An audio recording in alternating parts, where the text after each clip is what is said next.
Everyone, welcome back to my YouTube channel. अगर आपको मेरी वीडियोस पसंद आए तो प्लीज़ एक लाइक, कमेंट और सब्सक्राइब कर जरूर बताना आपको ये कैसा लगा। और हाँ, मैंने सोचा है कि मैं हर सुबह 9:30 बजे तक इसे हर रोज़ एक्सप्लेन करूँगी। ओके, इससे आप लोगों को भी कन्फ्यूज़न नहीं होगा। तो चलो हम आज का पार्ट स्टार्ट करते हैं। रात का टाइम था। एक छोटा सा बच्चा सामने की तरफ देख रहा था। उस बच्चे के सामने बहुत सारी लाशें पड़ी हुई थी, या कह सकते हैं बॉडियाँ। सारे लोग नीचे में गिरे हुए थे। वहीं कुछ ब्लैक कलर के कपड़े पहने हुए इंसान उन सभी से लड़ाई कर रहे थे। तभी एक लेडी की आवाज़ आती है, भागो भागो वहाँ से। ये सुनकर वो बच्चा अपने हाथों में वो तलवार लेकर भागने लग गया था। पर तभी उसके पीछे एक ब्लैक कलर के कपड़ा पहने इंसान आने लग गया था। ये इस बात से वो बच्चा डर गया और वो कहाँ जाए उसे समझ नहीं आ रहा था कि तभी एक इंसान ने उसे अपनी तरफ खींच लिया और वो उसे छुपाकर उस दूसरे इंसान के साथ लड़ने लग गया था। पर कुछ ही टाइम बाद उसे समझ आ गया था कि वो उस पर्सन के सामने टिक नहीं पाएगा, इसीलिए वो पीछे देखता है और उस बच्चे को देखते हुए कहता है, भागो, जितना तेज हो सके यहाँ से भाग जाओ। ये सुनकर वो उस बच्चे की आंख में आंसू आ गए थे और वो वहाँ से जाना नहीं चाहता था। पर भी वो पर्सन चिल्ला के बोलता है, भागो। ये सुनकर वो छोटा सा बच्चा उस तलवार को लेकर वहाँ से भागने लग गया था। उसके पूरे कपड़े गंदे हो रखे थे। वो जंगलों में भागे जा रहा था। उसे कुछ समझ में नहीं आ रहा था कि वो जाए तो जाए कहाँ। वो रोते हुए बार बार अपनी गगा को याद कर रहा था। वो बहुत दूर भी आ चुका था और वो पीछे मुड़ के देखता है। पीछे मुड़ के देखने के बाद वो डर गया, क्योंकि उसके पीछे बहुत सारे वो इंसान आ रहे थे। वो बच्चा डर गया और वो पहले पीछे देखता, फिर आगे की तरफ भागता, पीछे देखता, फिर आगे भागता। इसी कारण उसका पैर एक टहनी से टकरा गया और वो नीचे गिर पड़ा। उसके पैर हाथ छिल गए थे। पर भी पर भी वो अपने आप को बचाने के लिए भाग रहा था। उसे डायरेक्शन का अंदाज़ा नहीं था, इसीलिए वो कहाँ जा रहा है उसे पता भी नहीं चला और एक जगह पे आकर वो रुक चुका था। आगे बहुत ज़्यादा ही अंधेरा था। उस बच्चे को कुछ दिखाई नहीं दे रहा था। पीछे पीछे वो सारे इंसान आकर खड़े हो गए थे। तभी तभी उनमें से एक इंसान कहता है, जाओ उसे पकड़ के लेके आओ। ये सुनकर वो बच्चा डर गया और वो पीछे की तरफ जाने लगा। पर जैसे ही उसने एक कदम और पीछे लिया, वो उस जगह पे नीचे गिर पड़ा और तभी एक जोरदार की चीख के साथ हमारे विंग की नींद खुलती है। ये हमारे विंग का एक सपना था। विंग गहरी गहरी सांसें ले रहा था। उसे पता नहीं आखिर ये बच्चा कौन है, आखिर वो इंसान कौन है, आखिर वो मरने वाले पर्सन कौन है। वो उस बच्चे को भागने क्यों बोल रहे थे उसे कुछ समझ में नहीं आ रहा था। और साथ ही आखिर उसे इतने सालों से एक ही सपना बार बार क्यों आता है, ये भी विंग को पता नहीं। विंग इसी सोच में था कि तभी उसके गेट में किसी की दस्तक होती है। ये सुनकर विंग घबरा गया, क्योंकि उसे उठने में आज भी लेट हो गया।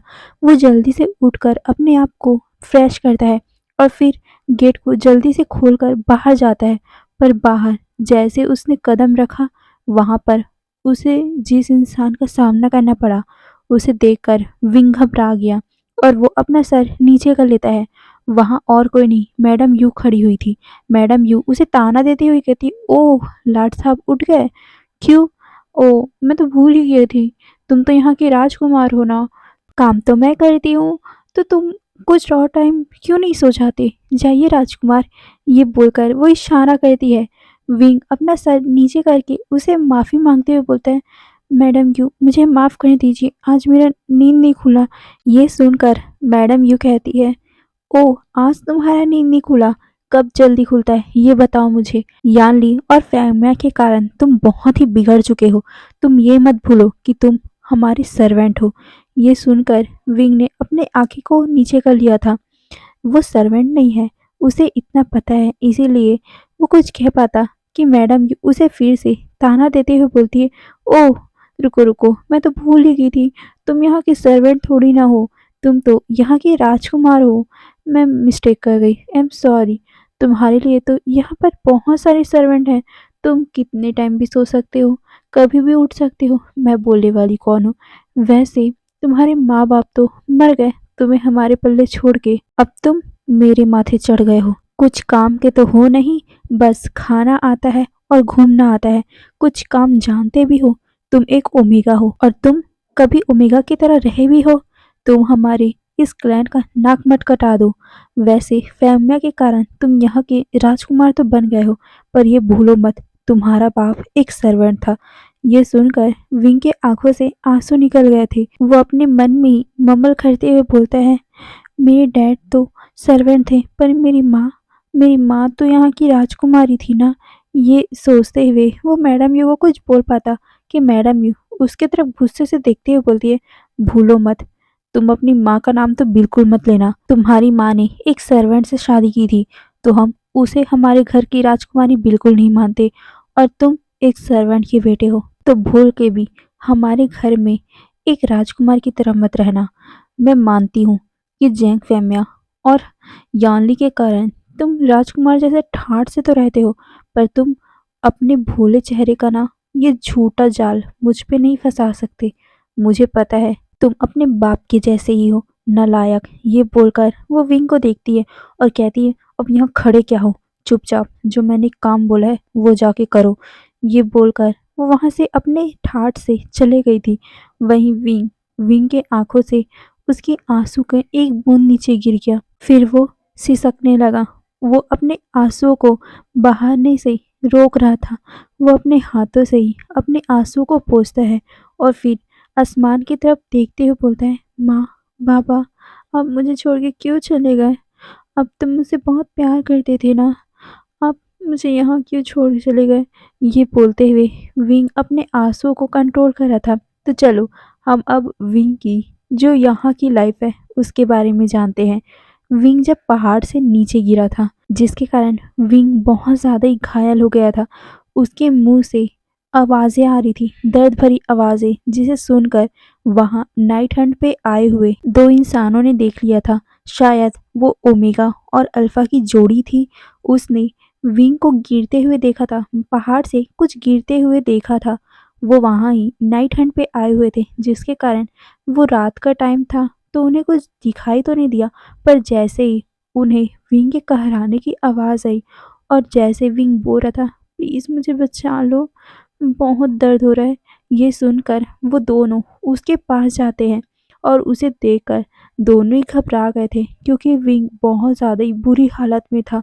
उसके हाथों में तलवार था और साथ में उसकी पूरी बॉडी पे चोट के निशान थे। उसके सर में भी चोट लगा हुआ था, जिसे देखकर उनमें से एक ओमेगा उसे उठा लेती है और वो अपने पति को, उस अल्फा को देखते हुए बोलती है, ये तो बहुत ज़्यादा घायल है, हमें इसे बचाना चाहिए। ये सुनकर वो अल्फा भी अपना सर नोट करता है और फिर वो उसे मतलब कि विंग को ट्रीट करने के लिए अपने पोटली से कुछ दवाइयों को ढूंढ रहा था। पर जैसे ही उसे कुछ लोगों की पैरों की आवाज़ें सुनाई देती है, उस ओमेगा और अल्फा का ध्यान उन पैरों के आवाज़ों की तरफ जाती है। तभी ओमेगा कहती है, वहाँ कौन है? तभी अल्फा कहता है, शायद इसकी फैमिली मेम्बर हो सकते हैं, हमें देखना चाहिए। ये बोलकर वो उठ गया, पर वो ओमेगा उसका हाथ पकड़ लेती है और कहती है, नहीं, रुको, हम हम 2 मिनट यहाँ छुप के देखते हैं, क्या पता अगर कुछ गड़बड़ी हो तो, इस बच्चे को मारने के लिए कोई आया हो तो। ये सुनकर वो अल्फा भी अपना सर नोट करता है और फिर वो विंग को लेकर झाड़ियों के पीछे छुप गया था। विंग बहुत ज़्यादा घायल था, इसीलिए वो अपनी माँ का तलाश कर रहा था। बच्चे होते ही है ना, अगर उसे चोट लगे तो वो सबसे पहले अपनी माँ का ही तलाश करता है। इसीलिए विंग भी अपना माँ का ही तलाश कर रहा था। वो लड़की जो ओमेगा थी, जब वो विंग को देखती है और कैसे विंग माँ माँ चिल्ला रहा है, ये देखकर उस ओमेगा की आंखों से आंसू निकल गए थे और उसने विंग को अपने गोद में अच्छे से कैरी कर लिया था। वहीं वो अल्फा बाहर की ओर देखता है, झाड़ियों से बाहर की ओर। बाहर बहुत सारे ब्लैक कलर के कपड़े पहने हुए इंसान इधर से उधर कुछ ढूंढ रहे थे और वो बोल रहे थे, कहाँ है वो बच्चा, जल्दी ढूंढो, जिंदा हो या मुर्दा, जल्दी उसे ढूंढो, हमें उसे लेकर जल्द से जल्द अपने क्लैन जाना है। ये सुनकर वो अल्फा बहुत ज़्यादा ही घबरा गया और वो उस ओमेगा की तरफ देखता है और फिर विंग की तरफ। वो ओमेगा कुछ बोल पाती कि तभी उस अल्फा ने उस ओमेगा का मुंह ढक दिया, यहाँ तक कि विंग का भी अपने हाथों से मुंह कवर कर दिया था। जो विंग अभी तक सिसकियां निकाल रहा था, दर्द की आवाज़ें निकाल रहा था, उस अल्फा में जैसे ही विंग के मुंह में अपना हाथ रखा, विंग कुछ भी बोल नहीं पाया। वहीं दूसरी तरफ वो सारे गुंडे, सारे ब्लैक कलर के जितने भी कपड़े पहने इंसान थे, वो सारे वहां से चले गए। तभी ओमेगा कहती है, जांगफू देखो, इसकी सांसें कम चल रही है। ये बोलकर वो विंग को हिलाने लगी थी। विंग बहुत ज़्यादा ही घायल था, इसीलिए अब उसकी सांसें भी उखड़ने लगी थी।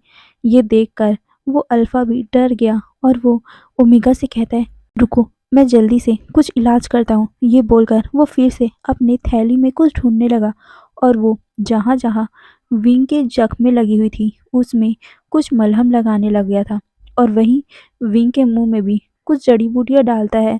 विंग बहुत ज़्यादा ही वीक हो चुका था, पर उसने अपनी आंखों को खोलकर हल्का सा देखा। उसके सामने दो पर्सन खड़े हुए थे, जिसे देखकर विंग के मुंह से पहला आवाज़ निकला, माँ। ये सुनकर वो उस ओमेगा के आंखों से आंसू निकल गए। वो विंग के लिए बहुत ज़्यादा ही कंसर्न हो गई थी।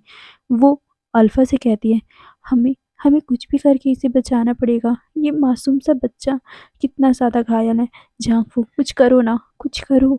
ये बोलकर वो उस अल्फा को हिलाए जा रही थी। वो अल्फा कहता है, हाँ रुको। ये बोलकर वो उसका तलवार उठाता है, मतलब कि उस ओमेगा का तलवार उठाता है और कहता है, चलो हम उड़ के ही जाते हैं। ये सुनकर वो ओमेगा कहती है, हाँ। ये बोल वो ओमेगा उस बच्चे को, मतलब कि विंग को, उस अल्फा को देती है और फिर वो ओमेगा तलवार पे खड़ी हो गई। वहीं उसका अल्फा विंग को लेकर अपने तलवार में खड़ा हो गया। फिर दोनों विंग को लेकर पास ही के गांव जाते हैं और वहाँ किसी हीलर को ढूंढते हैं। वो हीलर विंग को अच्छे से ट्रीट करता है। पूरा पूरा 7 दिन विंग बेहोश रहता है, पर उसे कुछ टाइम बाद ही होश आ गया था। वो ओमेगा पूरा टाइम बस विंग का देखभाल कर रही थी। उसका पति भी विंग का ही देखभाल कर रहा था। दोनों विंग के लिए कंसर्न थे।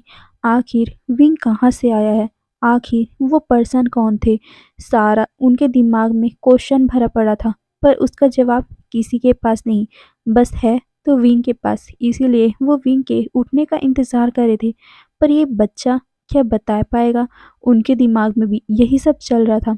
वो सोच रहे थे, क्या हम इसके लिए कुछ पूछें, किसी के पास जाएं, पूछें कि ये बच्चा कौन है, पर वो ऐसा कर भी नहीं सकते, क्योंकि उन्हें ऐसा देखकर लग रहा था कि वो सारे इंसान इसे मारना चाहते हैं। अगर ये बच्चा उनके हाथों लग गया तो ये बच्चा तो और भी ज़्यादा खतरे में पड़ जाएगा। इसीलिए वो अभी विंग के, मतलब माता पिता को ढूंढने का निर्णय छोड़ देते हैं और वो विंग के होश आने का इंतज़ार करने लगे। अगर विंग को कुछ याद होगा, उसकी फैमिली के बारे में कुछ याद होगा, तो वो उसकी फैमिली के पास विंग को ले जाएंगे। यही सब सोच के वो विंग के उठने का इंतज़ार करते हैं और कुछ ही टाइम में विंग ने अपनी आंखें भी खोली थी।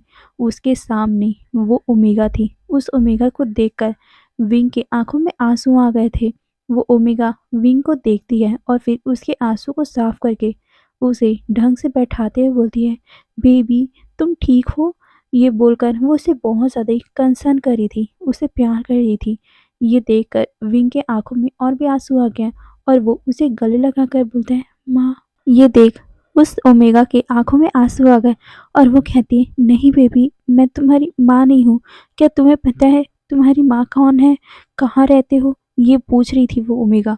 पर विंग को तो कुछ भी याद नहीं था। हाँ, क्योंकि पहाड़ से गिरने के बाद उसका सर एक पत्थर से टकराया था, जिसके कारण उसने अपनी याददाश्त खो दी है। वो अल्फा भी विंग से कई सारे सवाल पूछता है, पर विंग कुछ भी जवाब नहीं दे पा रहा था और वो बस उस ओमेगा को अपनी माँ बुलाए जा रहा था। वो अल्फा उस ओमेगा से बोलता है, तो हम क्या करें? क्या हम इस गांव के मुखिया के पास जाएं इसे लेकर? तभी वो ओमेगा उसका हाथ पकड़ लेती और कहती है, नहीं झांगफू, प्लीज़ हम क्या इसे रख लें?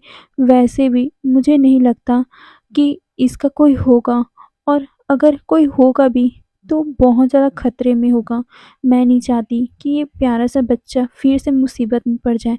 और वैसे भी ये तो मुझे माँ बुलाता है ना, और आपको तो पता ही है ना, हम कभी पेरेंट्स नहीं बन सकते, तो हमें भगवान ने एक छोटा-सा बच्चा दिया है, क्यों ना हम इसे रख लें। ये बोलकर वो उस अल्फ़ा को देखती है।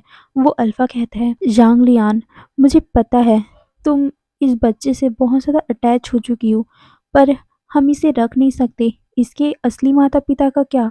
ये सुनकर वो ज़ांग लियान कहती है, मैं मुझे मैं क्या करूँ? मुझे अब इससे दूर नहीं होना, और वैसे भी अगर इसके असली माता-पिता होते तो इतने दिन तक वो ढूँढने तो आते ना। ये कोई नहीं है इसका, प्लीज़ ना हम इसे रख लेते हैं। भगवान ने हमें इसे दिया है। आपको तो पता है ना, मैं कभी माँ नहीं बन सकती, और ये बच्चा मुझे माँ बुला रहा है। प्लीज़ ना हम इसे रख लेते हैं ना, प्लीज़ ना। ये बोलकर वो उस अल्फ़ा से प्लीड कर रही थी। उसकी आँखों में आँसू था। वो अल्फ़ा कहता है, और अगर इसे याद आ गया तो? और हम क्या करेंगे? इसके असली माता-पिता आ गए तो?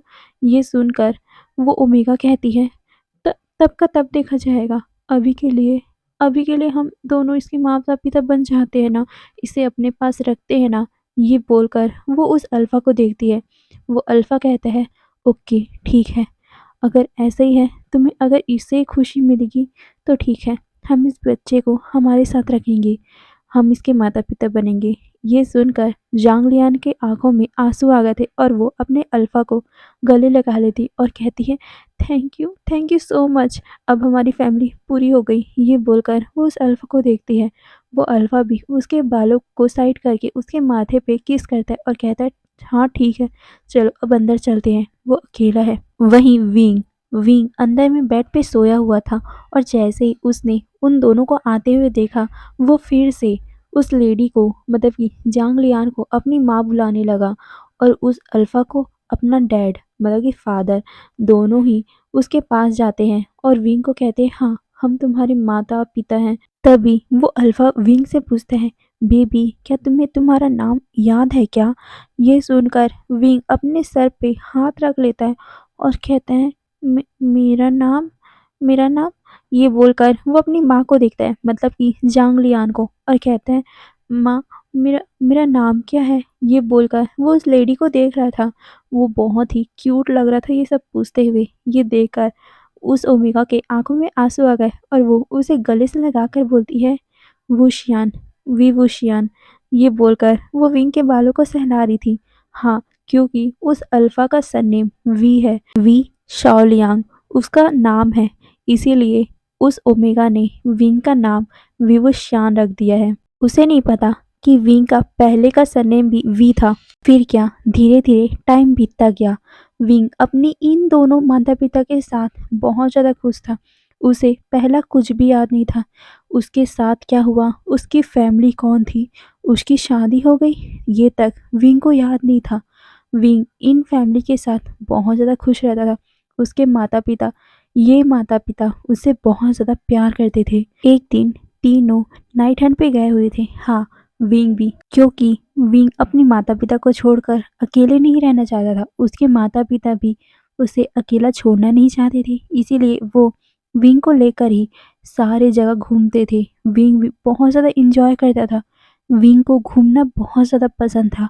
उसकी आदतें बन रही थी घूमने की। उसके माता पिता, जो वी शुलियांग है और जांग लियान है, वो दोनों उसे बहुत ज़्यादा पैम्पर करके रखते थे। विंग उनका लाडला बन चुका था। ऐसे ही 2 साल 3 साल और बीत गए। अब विंग पूरा 8 साल का हो चुका था। पर इस बार कुछ अलग हुआ, कुछ बहुत ही ज़्यादा अलग हुआ। विंग अपने माता पिता के साथ नाइट हंट पे गया हुआ था। आज भी उसे बहुत सा मज़ा आ रहा था। ये सब देखकर उसकी माँ उसे बता रही थी कि देखो, ऐसे पकड़ा जाता है ये सब। ये बोलकर वो विंग को दिखा रही थी। विंग भी बहुत ज़्यादा इंजॉय कर रहा था और बोल रहा था, मैं भी बड़ा होकर ऐसे ही नाइट हंट में जाऊंगा, और मैं भी ऐसी ही टूर पे जाऊंगा। ये बोलकर वो खुश हो रहा था। उसकी माँ भी बोल रही थी कि हाँ, मेरा आशियान सबसे बड़ा योद्धा बनेगा, इसीलिए तो देखो हमारे आशियान के पास इतनी बड़ी तलवार है। ये बोलकर वो आशियान को, मतलब कि विंग का हाथ में जो तलवार है उसे देखती है।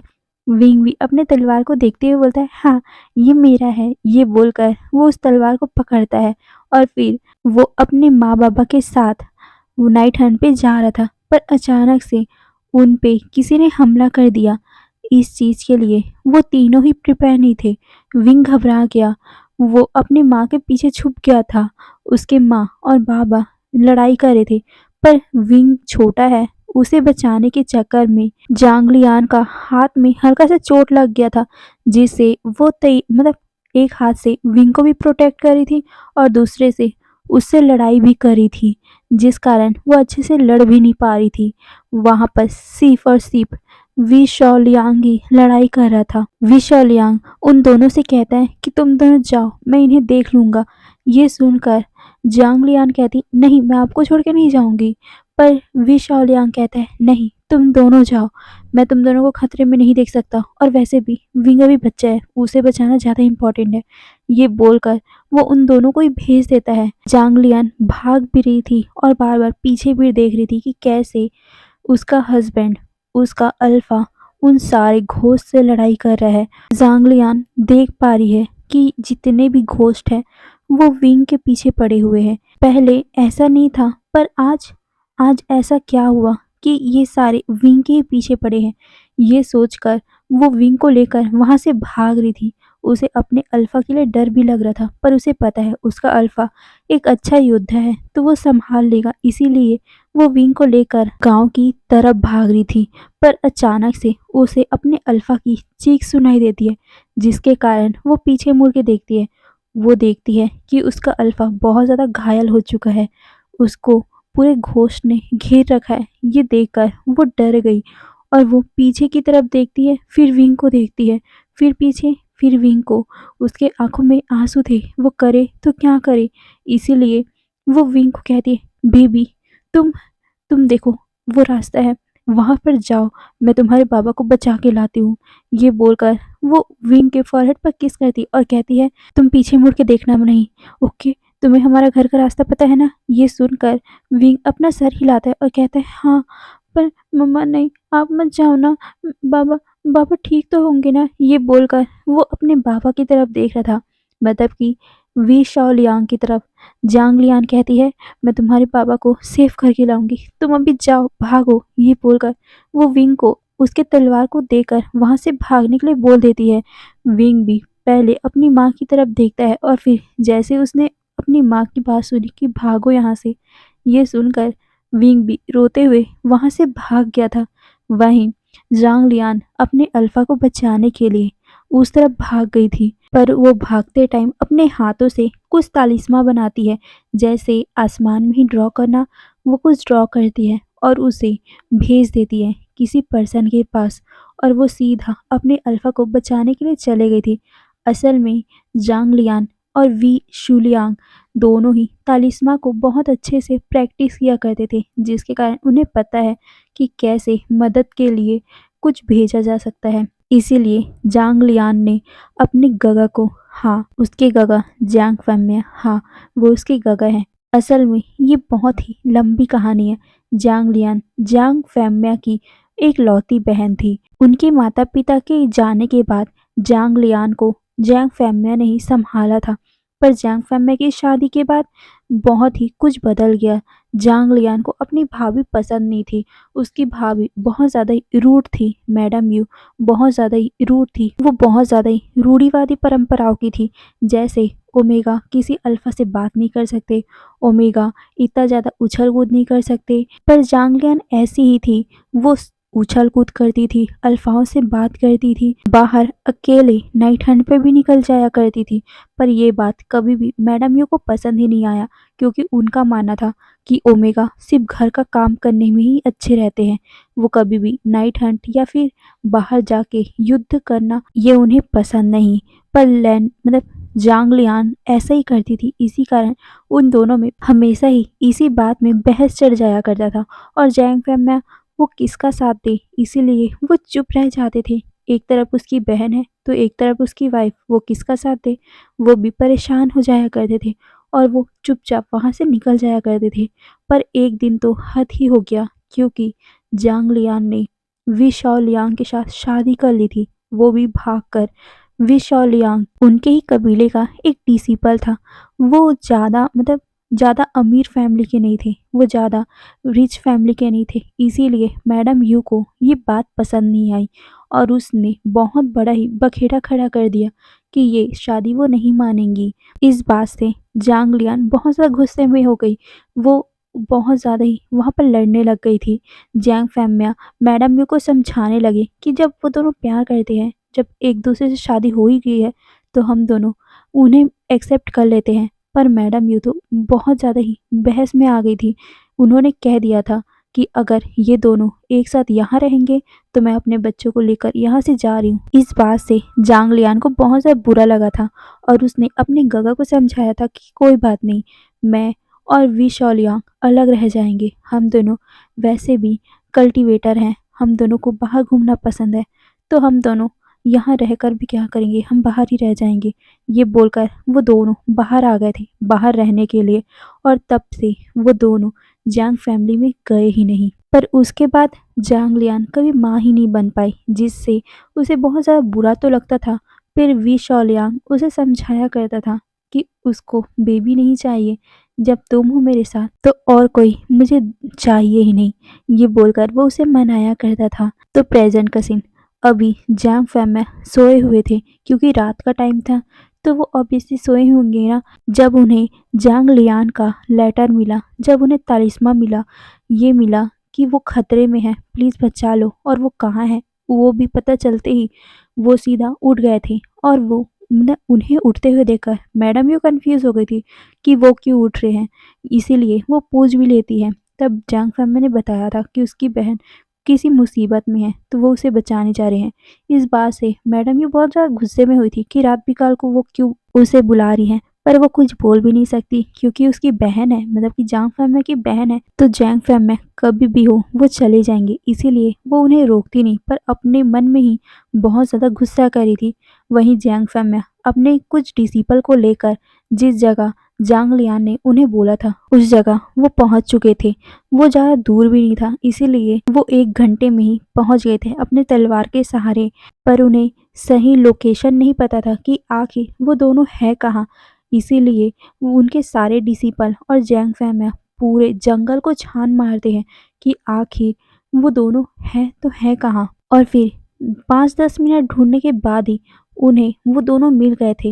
वो दोनों अभी भी घोष से लड़ाई कर रहे थे, इसीलिए जैंग फैमिली और उसके जितने भी डिसिपल थे वो सारे उनकी मदद करने लग गए थे। कुछ ही टाइम में वो सारे घोस्ट उन्होंने जैंग फैमिली ने कैप्चर कर लिया था। वहीं जांग लियान और वी शौलियांग की हालत बहुत ज़्यादा ख़राब हो चुकी थी। वो दोनों बहुत ज़्यादा गंभीर हो चुके थे, शायद मरने वाले थे, जिसे देखकर जैंग फैमिली अपनी बहन को अपनी गोद में उठा लेते हैं और वो उन दोनों को ही हीलर के पास ले जाने लग गए थे। कुछ ही टाइम में वो सभी लोग उन दोनों को लेकर हीलर के पास भी पहुंच गए थे। पर जांग लियान बार बार जैंग फैमिली को बोल रही थी कि मेरे आशियान को बचा लो, आशियान प्लीज़, आशियान का ध्यान रखना, प्लीज़ आशियान को अपने पास रखना। ये बोलकर वो जैंग फैमिली को देख रही थी, पर जैंग फैमिली को नहीं पता था कि आशियान कौन है। जांग लियान उन्हें बता देती है कि वो उनका बेटा है। ये बोलकर वो वहीं पर अपना दम तोड़ देती है। वहीं वी शौलियांग भी वहीं पर ही अपना दम तोड़ देते हैं। ये देखकर जैंग फैमिली रोने लग गए थे। उनकी एक लाडली बहन ही तो थी जिससे वो बहुत ज़्यादा प्यार करते थे, और आज आज वो भी उसके ही बाहों में दम तोड़ चुकी थी। अब बस अपने बहन की बच्चे को ढूंढना है, आशियान को ढूंढना है, इसीलिए वो उन सभी को बोल देते हैं, मतलब कि जितने भी उनके डिसिपल थे उनको बोल देते हैं कि जाओ जल्दी से आशियान को ढूंढो। पर उन्हें नहीं पता था कि आशियान दिखता कैसे, इसीलिए वो सभी आशियान के नाम से चिल्लाने लग गए थे। वहीं जैंग फैमिया वो बहुत ज़्यादा ही रोए जा रहे थे। कुछ ही टाइम में वहाँ एक डिसिपल आता है, उसके हाथों में विंग था। विंग बहुत ज़्यादा रो रहा था। पहले तो वो जाना नहीं चाहता था क्योंकि उसकी माँ ने, मतलब कि जांग लियान ने उसे कहा था कि किसी के पास जाना नहीं क्योंकि हम लोग आएंगे तुम्हारे पास। पर ये डिसिपल उसके नाम से चिल्ला रहा था और उसने बोला था कि तुम्हारे माँ और बाबा हमारे पास है, चलो। पहले तो विंग इनकार कर रहा था, पर जब उस डिसिपल ने उन दोनों का तलवार विंग को दिखाया, तब जाकर विंग माना था उन दोनों के साथ आने के लिए, उन लोगों के साथ आने के लिए। विंग जैसे अपने माँ बाबा को बेड पर सोया हुआ देखता है, वो उस डिसिपल के गोद से उतरकर अपने माँ बाप के पास भाग गया और वो उन दोनों को देखते हुए कह रहा था, माँ, पापा, प्लीज आंखें खोलो, क्या हो गया आप लोगों को, माँ, बाबा, ये बोलकर वो उन दोनों को हिला रहा था। पर दोनों ही बेसुध थे क्योंकि वो दोनों अब नहीं रहे थे। वहीं जैंग फैमिया विंग को देख रहे थे। विंग के आंखों में आंसू था। विंग कितना क्यूट है, ये देखकर वो विंग को अपने पास खींच लेते हैं और उसे गले लगा लेते हैं। पर विंग को तो नहीं पता था आखिर ये इंसान कौन है, इसीलिए वो उसे दूर कर रहा था और उसे बोल रहा था, छोड़ो मुझे, छोड़ो, मेरी मम्मा को क्या हुआ, मेरे पापा को क्या हुआ, ये बोलकर वो उसे हटा रहा था। पर जैंग फैमिया विंग को समझाते हैं कि मैं तुम्हारा अंकल हूँ और तुम्हारे मॉम डैड वो भगवान के पास चले गए हैं। ये सुनकर विंग को रोना आ गया था। वो 8 साल का हो चुका है। विंग हमारा बहुत ज़्यादा ही दिमाग वाला है। उसे समझ में आता है कि आखिर जैंग फैम में कहना क्या चाहते हैं, इसीलिए वो रोने लग गया था। जांग लियान और वी शाओलियांग ने विंग को बहुत अच्छे से पढ़ाया था। इसी कारण विंग को अच्छे से पता है कि आखिर जैंग फैमिया के बोलने का मतलब क्या है, इसीलिए वो रोने लग गया था और वो कह रहा था कि नहीं, मुझे मम्मा पापा छोड़ के नहीं जा सकते, नहीं, मैं नहीं मानूंगा, ये बोलकर वो जैंग फैमिया के हाथ से निकल कर अपने माँ बाप के पास चले गया था और वो बोल रहा था, माँ, बाबा, प्लीज हो तो ना, आप लोगों ने कहा था ना कि आप मुझे नहीं छोड़ोगे, क्यों छोड़ दिया आप लोगों ने मुझे, ये बोलकर वो उन दोनों को हिला रहा था। पर जैंग फैमिया उसे उठाकर उन दोनों से दूर ले गए। वहीं विंग रोते रोते ही कब सो गया पता ही नहीं चला। उसके बाद जैंग फैमिया विंग को लेकर जैंग सेक्ट आ गए और वहीं जांग लियान और वी शॉ लियांग का जांग सेक्ट में ही ग्रेव बनवाया गया। बहुत धूमधाम से उन दोनों की फ्यूनरल किया जाता है। वहीं विंग उस दिन बहुत ज़्यादा रोता है क्योंकि उसके माँ बाबा उसे छोड़ के चले गए। इस छोटे से बच्चे की भी क्या किस्मत है ना, 2 बार उसके माँ बाप बने और दोनों बार ही भगवान ने उसे छीन लिया। विंग बहुत ज़्यादा ही चुप चुप सा रहने लगा था। पर जैंग फैमिया और यानली के मनाने पर तब जाकर विंग माना था और फिर से अपनी डेली लाइफ में आ गया था। पर उसे आने में 2 महीने लगे थे। विंग बहुत ज़्यादा ही चुप-चुप सा बैठा रहता था। तब यानली ही उसके पास आती थी और उसे खेलने के लिए बाहर ले जाती थी।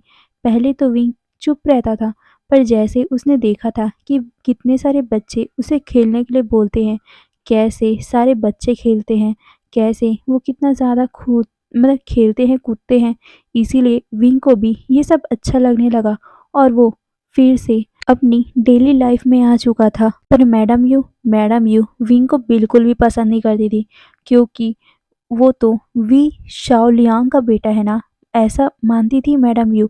इसीलिए वो विंग को पसंद ही नहीं करती थी और वो हमेशा ही विंग को सर्वेंट का बेटा नाम से टोंट मारा करती थी। उसे हमेशा बोलती थी कि तुम सर्वेंट के बेटे हो, राजकुमार बनने की कोई ज़रूरत नहीं है। ये बोलकर वो हमेशा ही विंग को दुख पहुंचाया करती थी। पर जैंग फैमिया और यानली हमेशा ही उसका सपोर्ट किया करते थे। पहले जैंग चैंग भी विंग का सपोर्ट नहीं किया करता था, वो अपनी माँ की ही तरफदारी करता था। पर धीरे धीरे विंग उसे अच्छा लगने लगा, वो भी विंग के साथ खेलने लगा, वो भी विंग का सपोर्ट करने लग गया था। पर उसका नेचर है कि वो कभी भी खुलकर सपोर्ट नहीं करता है। वो विंग को ऐसे बोलता है कि जैसे वो विंग को डांट रहा हो। पर सबको पता है कि जैंग चैंग विंग को बचाने के लिए ही विंग से रूड टोन में बात करता था और वो अपनी माँ के आने से पहले ही विंग को उस काम में लगा दिया करता था ताकि उसकी माँ विंग को डांट ना पाए और वो विंग को ज़्यादा कुछ बोल ना भी पाए। हे गाइस, तो आज के लिए बस इतना ही। फिर नेक्स्ट पार्ट में देखेंगे आगे क्या होगा। फिर आज के लिए बस इतना ही। फिर बाय बाय।